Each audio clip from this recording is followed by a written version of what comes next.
So recently, there have been a lot of things happening within the Funko company, and I feel the need to speak about it. So let's get right into it.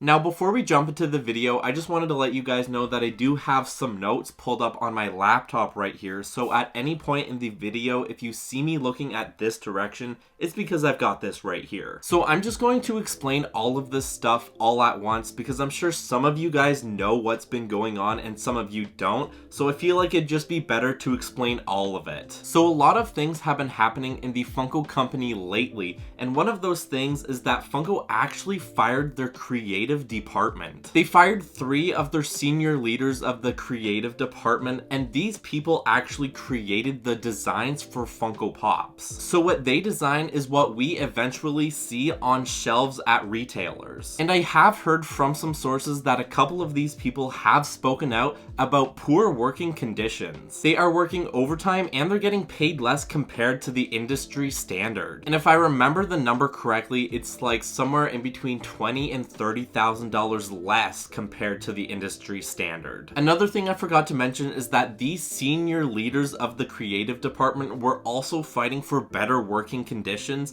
so something just doesn't add up there. It seems kind of sketchy. And as a retail worker myself, I know exactly what it's like to work in not so great conditions and to be underpaid, so it really just hits home for me. This does beg the question, will Funko hire a new creative department? And what does this mean for Funko Pops? Well, it means massively produced Funko Pops that are just less desirable. So now that we got that out of the way, I want to talk about something else that has happened in the Funko company. Funko has actually fired their social media department, and this is not their first time doing so. And if you know the name Sully, he actually worked in the social media department and he had a great influence on the Funko Pop community. But this has probably got you guys thinking, what does this mean for Funko? Well, interesting enough, Funko does need a social media team to promote their product and engage with the community. Engagement with the community is such an integral part of Funko. If Funko doesn't really engage with their fan base, people are gonna be upset. So it is definitely some interesting stuff, and if I do hear more information, I would happily make a part 2 of this YouTube video. So now we are getting into some other interesting news. Funko will actually no longer have a presence at ECCC. I will assume this means that they can host their own event at Funko HQ for much cheaper. In a way, this does make sense, but a lot of people go to these events just for Funko alone. And if Funko no longer has a presence at certain events, people won't be showing up, so it means less people will be showing up to Comic-Cons. And this will have a huge impact on the event's financial component. And to end things off, I wanted to talk about my own feelings on where I think Funko needs to go in the future so they can become a more successful company. So I think that Funko needs to stop mass production of Funko Pops, Funko Sodas, you name it, and they also need to bring back limited piece count on Funko Sodas. If you guys didn't know, the most recent Funko Soda announcements through Funko Fair actually didn't have limited piece counts, they are an unlimited piece count. And this just means that they will become shelf warmers and they will sit on shelves for a very long time. And really, that's not a good thing for Funko's part.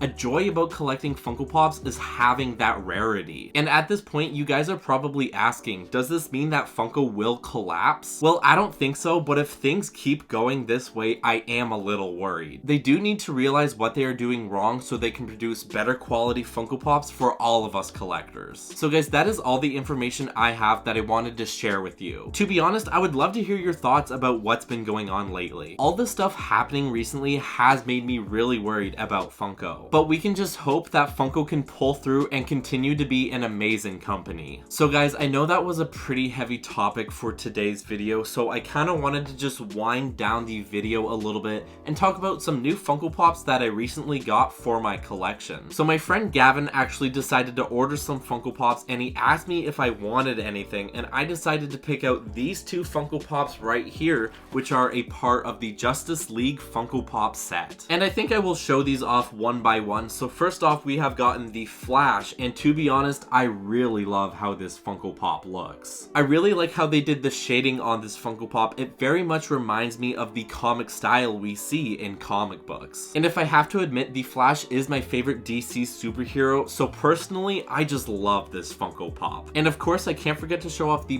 back of the box for you guys, here is the rest of the set. Honestly, this is such an amazing set of Funko Pops. I can't wait to complete this set. So next up, we have gotten another member of the Justice League. This is Raven, which is actually a Comic-Con exclusive. I really do enjoy the sculpt of this Funko Pop. I think they nailed all of the little details, especially the powers that she's using in her hand. I don't really know too much about Raven and her powers, but overall this Funko Pop just looks really great. But anyways guys, that just about does it for today's video. Please let me know your thoughts in the comment section down below. I know it was a heavier topic for a video, but I just felt the need to talk about this. Anyways guys, on a brighter note, remember to just be happy and promote positivity. As always guys, please don't forget to do those 3 things: like, comment, and subscribe, and I'll catch you guys in the next video.